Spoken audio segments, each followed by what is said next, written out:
UP police भले ही मुस्तैदी के तमाम दावे कर रही हो, लेकिन पुलिस के दावे सिर्फ दावे ही साबित हो रहे हैं। एक हफ्ते पहले कानपुर देहात से गायब हुई नाबालिग बच्ची की तलाश के लिए जहां कानपुर देहात पुलिस नाकाम साबित हो रही थी, तो वहीं बच्ची को तलाश करने के लिए खुद आईजी रेंज प्रशांत कुमार सड़क पर उतर आए थे और मीडिया से मुखातिब होकर बोले कि जल्द ही बच्ची की तलाश कर परिजनों को सौंप दिया जाएगा। जहां एक और प्रदेश की पुलिस अपनी कार्यशैली और मुस्तैदी के लिए खुद अपनी पीठ थपथपाते हुए नजर आ रही है, तो वहीं जनपद की पुलिस की कार्यशैली पर असंतुष्ट होकर आईजी रेंज प्रशांत कुमार ने इस बच्ची को तलाश करने की कमान अपने हाथों में ली थी। लेकिन पुलिस और अधिकारियों की बच्ची को तलाश करने के दावे इस नाबालिग की मौत पर आकर खत्म हो गए।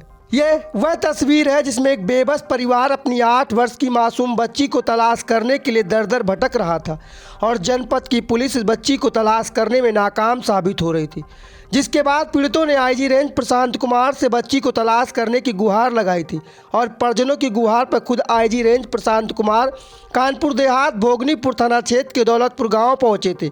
कई घंटों तक आईजी प्रशांत कुमार ने बच्ची की तलाश किया, वहाँ टीमें भी गठित की गई, लेकिन बच्ची की तलाश अधूरी रह गई।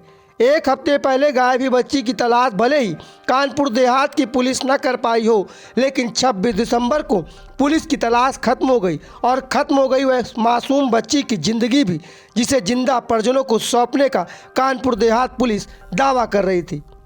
दरअसल पुलिस की गिरफ्त में खड़ा यह शख्स चंद्रशेखर है, जिसने इस मासूम बच्ची को एक हफ्ते पहले नमकीन खिलाने का लालच देकर बहला फुसला लिया था और अपनी हवस का शिकार भी बना लिया।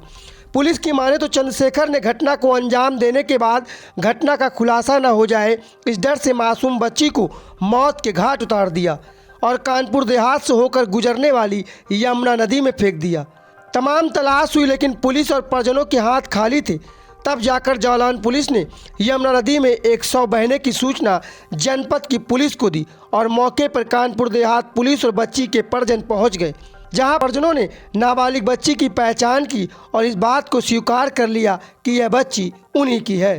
वहीं पुलिस अधीक्षक सुनीति ने मीडिया के सामने इस हत्या का खुलासा भी तत्काल प्रभाव से कर दिया। यह खुलासा तब हुआ जब उस मासूम का शव यमुना नदी में तैरता हुआ कानपुर देहात से जालौन पहुंच गया। ऐसे खुलासे का क्या फ़ायदा, एक मासूम को पुलिस बचा भी नहीं सकी।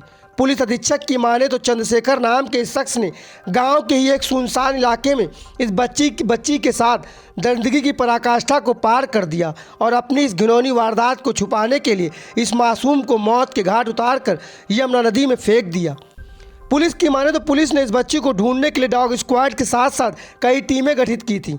पुलिस ने बताया कि बच्ची का घर जिस गाँव में है वह गाँव इस जिले का आखिरी गाँव है, उसके बाद जंगल शुरू हो जाता है। तो पुलिस ने बच्ची की तलाश के लिए हवा में ड्रोन के माध्यम से भी छानबीन की थी, लेकिन हाथ कुछ नहीं लगा था। हाथ लगा तो इस बच्ची की लाश और लाश के बाद इस बच्ची के साथ दरिंदगी करने वाला वह आरोपी जो इस वक्त पुलिस की गिरफ्त में। मैम, एक बच्ची लापता हुई थी, क्या उसमें सूचना मिली है जो उसकी बॉडी मिली है? देखिए ऐसा है, ये थाना भोगनीपुर में चौकी अमरोदा क्षेत्र में गांव दौलतपुर है। वहाँ 19 तारीख को पुलिस को ये सूचना मिली थी कि एक 8 वर्षीय बच्ची वो वहीं अपने मोहल्ले में आखिरी बार रात्रि को देखी गई थी और तब से वो गायब है। तत्काल पुलिस टीम एक्टिव हो गई थी और उस एरिया का सारा सर्च ऑपरेशन करना स्टार्ट कर दिया गया था। हम लोगों ने उसी सापेक्ष में आसपास के जिलों में भी अलर्ट कर दिया था। उस पूरे एरिया का एक बार ड्रोन से और अलग अलग चीज़ों से डॉग स्क्वाड को भेजकर पूरा सर्च ऑपरेशन किया गया था। गांव वालों ने भी इसमें बहुत सहयोग किया और करीब 4 दिन तक ये चला। साथ साथ वहाँ आसपास क्योंकि यमुना जी बहती है तो मछुआरों वगैरह से भी सहयोग लिया गया, जाल भी बिछाए गए थे।